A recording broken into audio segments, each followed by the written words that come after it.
Good morning student.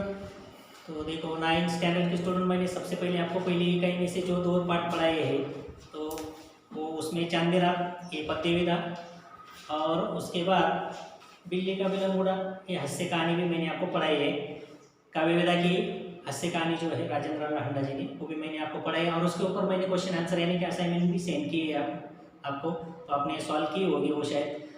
तो आज जो है तीसरा जो लेसन है कबीर यानी कि पूरक पठन, रैपिड रीडर सेक्शन जिसको कहा जाता है। पूरक पठन में से कबीर जी का जो ये विवेचन है वो हजारी प्रसाद द्विवेदी जी ने उसका विवेचन किया है। तो कबीर का जो मतलब स्वभाव था फक्कड़पन यानी कि मस्त मौला जो थे कबीर, उसका वर्णन पूरा उन्होंने किया है। उसके दोहे का भी उन्होंने मतलब बहुत सारा विवेचन दिया गया है। सबसे पहले लेखक जी का परिचय, जन्म उनका 19 अगस्त 1907 दुबे का छपरा बलिया उत्तर प्रदेश में हुआ और उसकी मृत्यु 19 मई 1979 में उत्तर प्रदेश में हुई। और द्विवेदी जी हिंदी के शीर्षस्थ साहित्यकारों में से एक है और उच्च कोटि के निबंधकार, उपन्यासकार, आलोचक, चिंतक एवं शोधकर्ता भी है। तो उन्होंने बहुत सारी प्रमुख कृतियाँ लिखी है, उन्होंने लिखावट बहुत कुछ की है। अशोक के फूल, कल्पकता निबंध, बाण भट्ट की आत्मकथा, चारू चंद्रलेख, पुनर्नवा उपन्यास लिखे हैं उन्होंने। कबीर हिंदी साहित्य की भूमिका में दूध एक पुरानी कहानी आदि सब आलोचना और साहित्य इतिहास भी ने बहुत सारा लिखावट की है। तो ये जो गद्य है कबीर, इसमें उन्होंने प्रस्तुत पाठ में द्विवेदी जी ने संत कबीर के व्यक्तित्व, उनके उपदेश, उनकी साधना, उनके स्वभाव के विभिन्न गुणों को बड़े ही रोचक ढंग से स्पष्ट किया है। कबीर जी और रामचरितमानस के जो लेखक है तुलसीदास जी, वो मतलब दोनों ही महान कवि थे, महान संत भी थे। लेकिन तुलसीदास से ही कबीर की जो भी कुछ मतलब स्वभाव जो था वो मतलब बहुत ही अलग तरीके का स्वभाव था, फक्कड़पन था यानी कि मस्त मौला, किसी का मतलब अपने अपने तन मन धन ही मतलब भजन में या अपने अपने जो भी कुछ है उसमें मग्न रहते थे वो। तो सबसे पहले देखो हिंदी साहित्य के 1000 वर्ष के इतिहास में कबीर जैसा व्यक्तित्व लेकर कोई लेखक उत्पन्न नहीं हुआ। लेखक द्विवेदी जी कहते हैं कि 1000 वर्षों का इतिहास भी आपने देखा तो कबीर जैसा व्यक्तित्व आज तक ना किसी ने देखा ना होगा, क्योंकि उसकी जो महिमा है, ये महिमा में यह व्यक्तित्व केवल एक ही प्रतिद्वंद्वी जाना जाता है, तुलसीदास। उसकी तुलना सिर्फ तुलसीदास से की जाती है। तो भी तुलसीदास और कबीर के व्यक्तित्व में बड़ा अंतर था। उस सदी में उससे पूरक यानी कि तुलसीदास और कबीर के नाम लिए जाते हैं, लेकिन तुलसीदास और कबीर जी के व्यक्तित्व में, स्वभाव में बहुत ही फर्क था, बड़ा अंतर था। यद्यपि दोनों ही भक्त थे परंतु दोनों स्वभाव, संस्कार और दृष्टिकोण में एकदम भिन्न थे। मस्ती, फक्कड़ाना स्वभाव और सब कुछ ही झाड़ फटाक कर चल देने वाले तेज ने कबीर को हिंदी साहित्य का अद्वितीय व्यक्ति बना दिया। देखो उसका फकड़ापन यानी कि मस्त फक्कड़पन यानी कि मस्त मौला, मतलब अपने ही या ध्यान में रहने वाले। कबीर जी का फक्कड़पन, स्वभाव और सब कुछ ही झाड़ फटक कर यानी कि फेस टू फेस बोलने वाले, किसी को भी मतलब कोई परवाह न करने वाले, किसी को मतलब जो है सच, जो है सच की तरफ बोलने वाले और संस्कार और दृष्टिकोण में एकदम भिन्न थे। फटका कर चल देने वाले तेज ने कबीर को हिंदी साहित्य का अद्वितीय, उसको मतलब कोई भी मतलब द्वितीय कवि बना दिया, व्यक्ति बना दिया। उनकी वाणी में सब कुछ को पाकर उनका सर्वजयी व्यक्तित्व विराजता रहता है। उनकी वाणी जो है, कबीर जी ने दोहे लिखे, दोहे, और तुलसीदास जी ने चौपाइयाँ लिखी, जैसे कि रामचरितमानस आपने पढ़ा होगा शायद। तो चौपाइयाँ लिखी यानी कि रामायण में देखो आप चौपाइयाँ तुलसीदास ने लिखी, और दोहे जो है कबीर जी की काव्य विधा की बहुत ही प्रसिद्ध काव्य रचना है दोहे।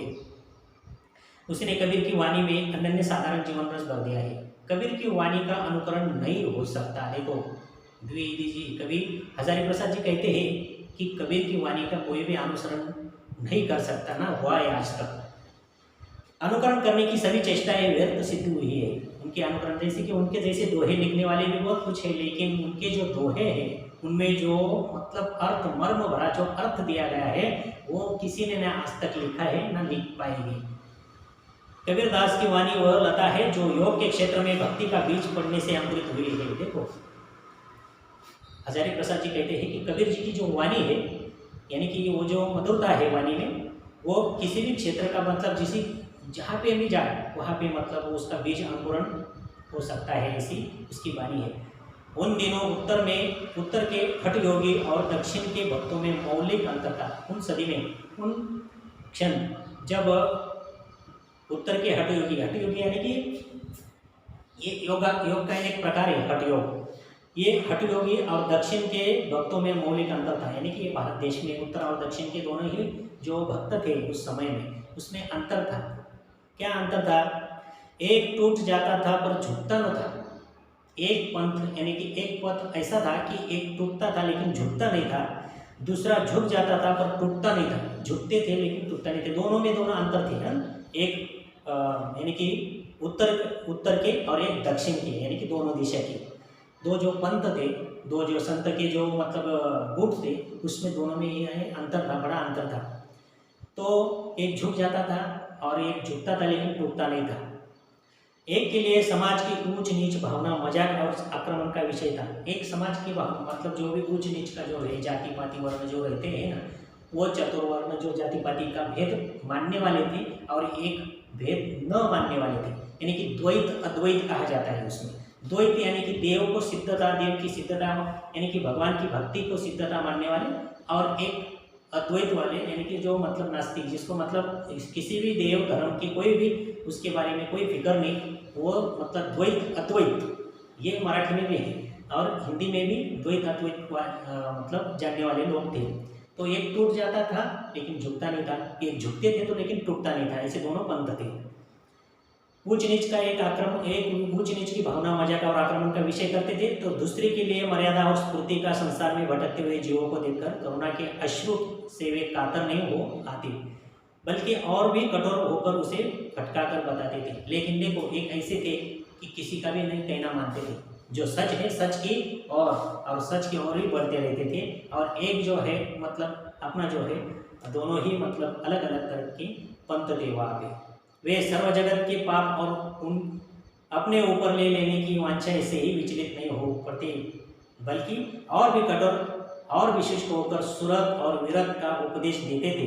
संसार में भरमने वालों पर दया कैसी, मुक्ति के मार्ग में अग्रसर होने वालों को आराम कहा, कर्म की रेख पर मेघ न मार सका तो संत कैसा। देखो, कबीर जी की वाणी बहुत ही मतलब पकड़ बने, यानी कि स्पष्ट, किसी को भी मतलब मुंह पे जवाब देने वाले कबीर जी की वाणी थी।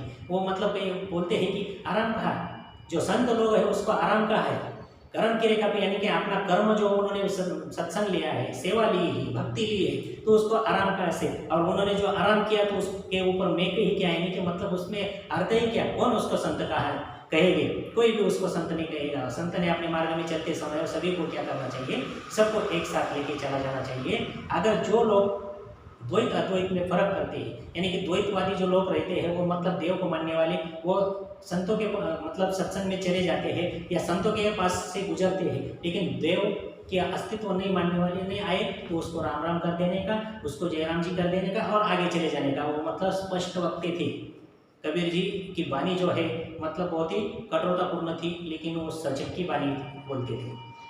उन्होंने अभी देखो दोहा दिया है उसमें, ज्ञान का गेंद कर सुरत का दंड कर, खेल चौगान मैदान माही, जगत का भ्रम छोड़ दे बाल के, आज आए जा भेष भगवंत पाई।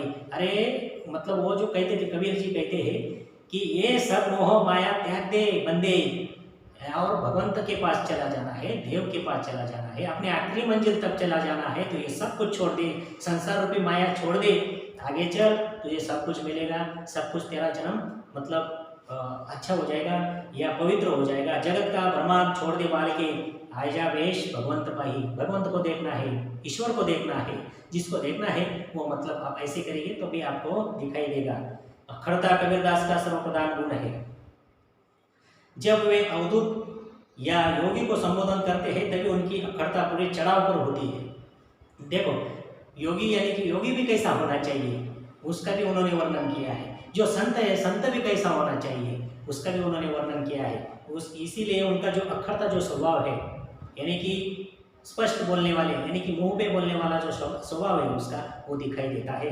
वे योग के विकट रूप का अवतरण करते हैं, गगन और पवन की पहली बुझाते हैं रहते हैं, शून्य और सहज का रहस्य पूछते हैं, द्वैत और अद्वैत के सत्व की चर्चा करते रहते हैं। द्वैत अद्वैत में कितना बड़ा अंतर है उसके बारे में भी कबीर जी ने चर्चा की है। और कबीर जी कहते हैं आगे जाके, वो दोहे में कहते हैं, अवधू अक्षर हूँ सो न्यारा, अवधू अक्षर हूँ सो न्यारा, जो तुम पौना गगना चढ़ाओ गुफा में बासा, गगना पौना दोनों बिन से कह गया जोग तुम्हारा, गगनामध्ये ज्योती झलके पाणी में मध्ये तारा, गगनामध्ये ज्योती झलके पाणी मध्ये तारा, घटिके नीर वनी सरिसे तारा, निकरी गहे कोई द्वारा। यानी कि उसमें वो मतलब उन्होंने जो दोहा दिया है उसमें कहा है कि अगर देखो कोई योगी है, यानी कि गुफा में जाकर कोई तपस्या करने वाला को आप लोग योगी कहते हैं, ऐसा ही नहीं, उसके पास कोई ज्ञान होना चाहिए, ज्ञान भी होना चाहिए। उन्होंने जो मतलब द्वैत अद्वैत जो है, सच झूठ जो भी है, उसकी तरफ मतलब ध्यान देना बहुत जरूरी है उन्होंने। और उनके जो स्वभाव यानी उनके जो राह में चलते चलते उनके राह में जो भी कुछ अच्छा बुरा आदमी आएगा उसका मतलब सिर्फ उन्होंने क्या करने का है, निरीक्षण करने का है, और अच्छा जो भी कुछ बुरा है बुरा को अच्छी बातें बताने का। अगर सुनी तो ठीक, नहीं सुनी तो ठीक, लेकिन अपना जो आखिरी रास्ता जो है अपना भगवान के पास चले जाने का, ईश्वर के पास चले जाने का जो भी राह है, जो भी आखिरी मंजिल है अपनी, उधर तक मतलब यहाँ आने देना चाहिए। इसको योगी का है वो नहीं। कोई गुफा में बसने बैठने वाले और मतलब ध्यान लगा के बैठने वाले योगी नहीं हो सकते। उसके लिए क्या क्या होना चाहिए ये दोहे में उन्होंने बताया है। परंतु वे स्वभाव से फक्कड़ थे, किसी का वो मतलब मानते नहीं थे, ये ऐसा हुआ वैसा हुआ। समाज के ऊपर मुझे मतलब समाज के लोगों ने उसको बहुत बहकाने का प्रयास किया, लेकिन वो बहके नहीं। जो उसमें जो सच था, जो उसका स्वभाव था, वो स्वभाव उन्होंने छोड़ा नहीं। अच्छा हो या बुरा, खरा हो या खोटा, जिसके एक बार चिपट गए उससे जिंदगी भर चिपटे रहो, यह सिद्धांत उन्हें मान्य नहीं था। वे सत्य के जिज्ञासु थे। देखो, वे सत्य के जिज्ञासु थे और कोई मोह ममता उन्हें अपने मार्ग से विचलित नहीं कर सकती थी। देखो, इतने मन से पकड़ थे, कोई भी असर उसके ऊपर नहीं होता था।